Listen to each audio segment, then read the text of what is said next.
अरे डायनामाइट छोड़िए, आप यहाँ फुलझड़ी नहीं जला सकिएगा मेरे घर के अंदर। आपको जिंदगी मेरी चुनौती है रखे हुए, इसका मतलब डायनामाइट को ट्रेनिंग नहीं है क्या? उग्रवादी के साथ जाके हिंदू मुस्लिम दंगे वाले में जेल गए हुए हैं, किसी ने डाला भी, मैंने देखा भी, जिस पर था उसमें डाला, केस अभी भी जिंदा है। बहुत नज़दीकी आदमी था आदरणीय नीतीश कुमार, बहुत मानते थे उनको, लेकिन उन्होंने कहा है उसके बारे में तो जो कार्रवाई करनी है हम तो जरूर करेंगे, हम तो निश्चित रूप से।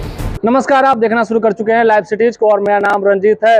सीतामढ़ी के सांसद देवेश चंद्र ठाकुर के आवास को डायनामाइट से उड़ाने की धमकी के लेकर सांसद के द्वारा आज प्रेस कॉन्फ्रेंस किया गया है। इस दौरान उन्होंने कहा कि वैसे लोग बयान दे रहे हैं जो कभी हमारे ही पार्टी में रहते थे और सज्जन व्यक्ति थे, हालांकि 15 सालों के बाद वे दिखाई दिए हैं, इसलिए लोगों के सामने आने के लिए और सस्ती लोकप्रियता हासिल करने के लिए उनके द्वारा यह बयान दिया गया है। साथ ही सांसद देवेश चंद्र ठाकुर ने यह तक कह दिया कि उनके घर को डायनामाइट तो बहुत दूर की बात है, उनके घर के पास फुलझड़ी तक वे उड़ा नहीं सकते हैं। सुनिए सांसद क्या कुछ कह रहे हैं। रखे हुए, इसका मतलब डायनामाइट को ट्रेनिंग लिए हैं क्या उग्रवादी के साथ जाके?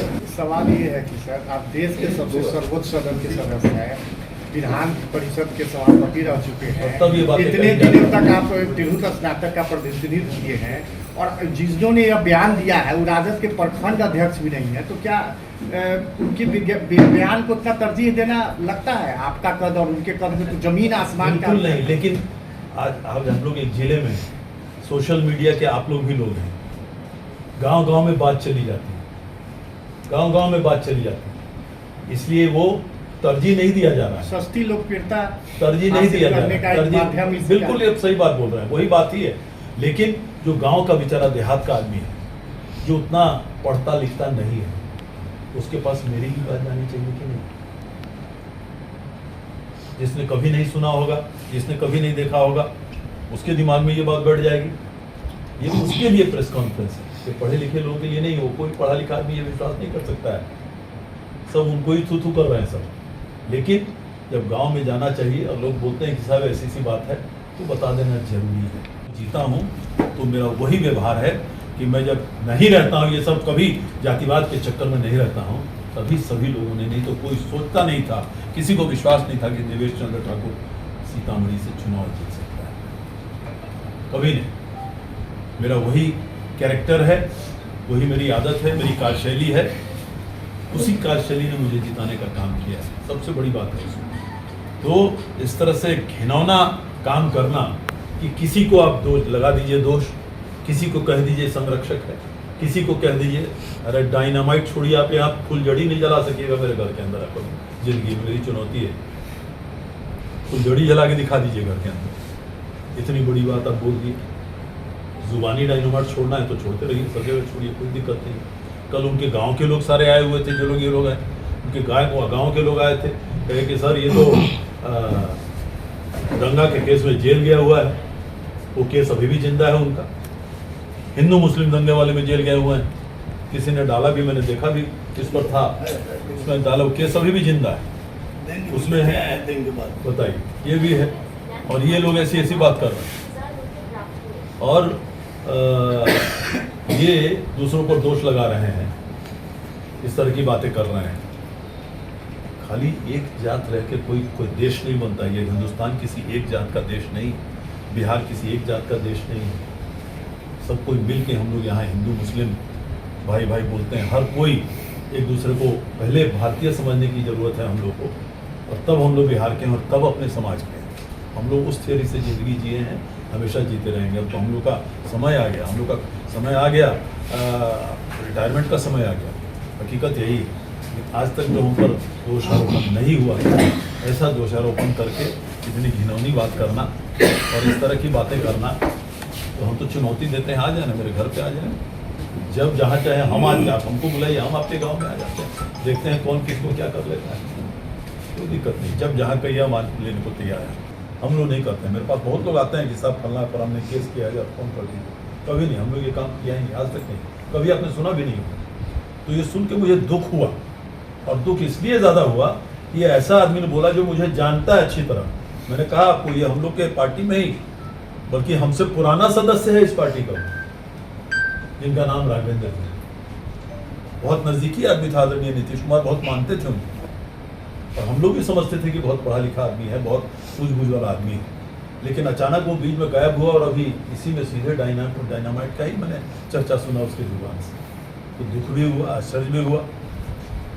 तो मैंने सोचा कि अब अगर उन्होंने ये भी कहीं कहा है, मैं वो भी पेपर ढूंढ रहा हूँ कि हाँ मैंने संरक्षण दिया है किसी अपराधी को, वो अखबार मेरे हाथ लग जाए उनका, या वो अगर ऐसा कोई मीडिया मुझे ये लग जाए तो मैं निश्चित रूप से उस मामले को भी कोर्ट में ले जाऊँगा। मैं मानहानि के मामले में मैं ज़रूर ले जाऊँगा। और ये जो उन्होंने कहा है उसके बारे में तो जो कार्रवाई करनी है हम तो जरूर करेंगे हम लोग निश्चित रूप से। जो उन्होंने कहा है उसके बारे में भी केस भी सुना है, किसी ने फाइल किया है उसके बारे में, किसी थाना में उसके बारे में FIR फाइल हुआ है, तो और प्रशासन जानेगी अपना जो काम करना है जो उसके बारे में।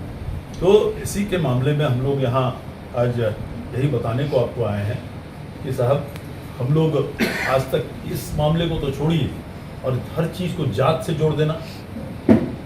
मैं अगर पहली बार जब जीता 2002 में, ये लोग जात से ऊपर कुछ लोग हैं जो उठ नहीं सकते, सोच नहीं सकते, काम नहीं कर सकते। हम लोग जिंदगी भर बाहर पढ़े, भगवान की दया से माता पिता ने अच्छे स्कूलों में भेजा, अच्छे कॉलेजों में भेजा। हम लोग को ये बीमारी जातिवाद की आज तक कभी नहीं लगी। जीतने के बाद आप लोग के आशीर्वाद से जीते, तो सबसे पहला काम हमने क्या शुरू किया तिरहुत में, जो बिहार में इस तरह का काम कभी नहीं हुआ था। सबसे पहला जो हमारे तिरहुत के जितने ऐसे स्वतंत्रता सेनानी थे जिनको शहादत मिली, जिन्हें अंग्रेजों ने अपने गोली से उड़ा दिया, जिन्हें अंग्रेजों ने फांसी पर चढ़ा दिया, ऐसे लोग जितने हमारे तिरहुत के थे उनको चिन्हित करके उनकी प्रतिमा हर जिले में, उनके पैतृक गांव में, पैतृक प्रखंड में लगाने का हमने काम किया। इत्तेफाक है हमारे समाज के कोई नहीं है उसमें। मैंने पहला अगर प्रतिमा लगवाया तो अमर शहीद रामफल मंडल जी का बाजपट्टी में लगवाया, वहीं के रहने वाले थे मधुरापुर। दूसरी प्रतिमा लगवाई जुब्बा सहनी मीनापुर के थे, उनके गांव में, उनके पैतृक गांव में हमने उनकी प्रतिमा लगवाई। तीसरी प्रतिमा हमने लगवाई वैकुंठ शुक्ला जी की लालगंज में हमने प्रतिमा लगवाई। ये सब इनकी कहानियां पढ़ी, रोंगटे खड़े हुए। और सीतामढ़ी, शिवहर, वैशाली सभी क्षेत्र के लोगों ने मदद की, सभी समाज के लोगों ने मदद की और 2 टर्म इंडिपेंडेंट में जीते। लेकिन आज तक किसी भी तरह की एक सुई के नोक भर की दाग मेरे चरित्र पर, मेरे कार्यशैली पर कभी किसी ने नहीं उठाया, कभी नहीं। जब से हम लोग सामाजिक जीवन में हैं पिछले 40 साल से, कोई भी बता दे कि किसी अपराधी का कभी हम लोगों ने पैरवी किया हो, कभी संरक्षण किया हो, कोई भी किसी भी मामले में, चाहे किसी समाज का रहता हो, लेकिन बड़ा आसानी से हम लोग पर डाल दिया गया राजनीति करने के लिए।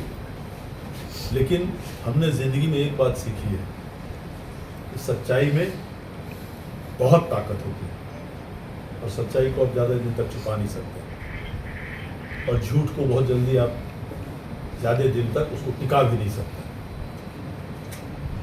मैं चुनौती देता हूं जिन लोगों ने ये सब बातें कही है, एक भी आदमी जिला का कह दे कि पिछले 40 साल के राजनीतिक जीवन में, सामाजिक जीवन में कभी हम लोगों ने किसी अपराधी, छोटा मोटा अपराधी का भी, कोई छोटे मोटे अपराध के लिए भी पैरवी किया होगा कि भाई ये अपराधी है लेकिन इसको बकस दीजिए, तो मैं चुनौती देता हूँ। किसी आपने कभी सुना भी नहीं होगा, किसी ने नहीं सुना होगा।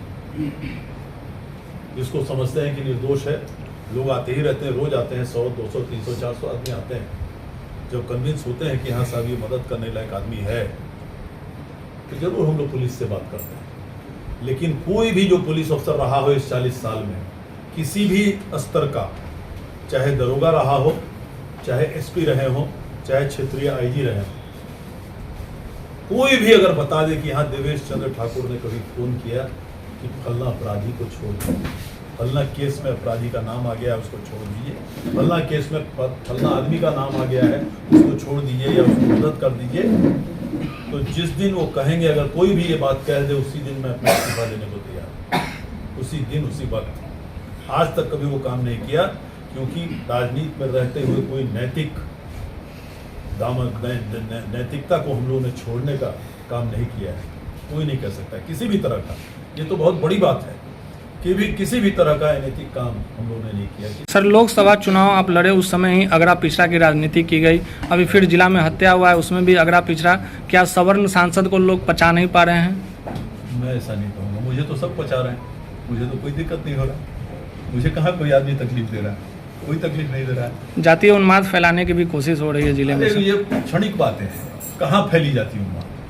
किसी ने कोशिश किया होगा, मैं ये नहीं समझता कोशिश भी किया होगा। जैसा सही कहा, सस्ती लोकप्रियता वाली बात कि कुछ बोल दिए तो चर्चे में तो आ गए, इसलिए मैं नहीं समझता इसको कोई बात, कोई दम नहीं। तो सांसद देवेश चंद्र ठाकुर क्या कुछ कह रहे थे आपने सुना। उन्होंने कहा कि जिले में हत्या हुई है, यह बेहद दुर्भाग्यपूर्ण है। साथ ही साथ उन्होंने कहा कि उनकी संवेदना उन परिवारों के साथ है और जो अपराधी है वह निश्चित ही सलाखों के पीछे आएंगे। वे जाति से ऊपर उठ नहीं पाते हैं और इसी वजह से इस तरह का कार्य कर रहे हैं। बने रहे लाइव सिटीज के साथ।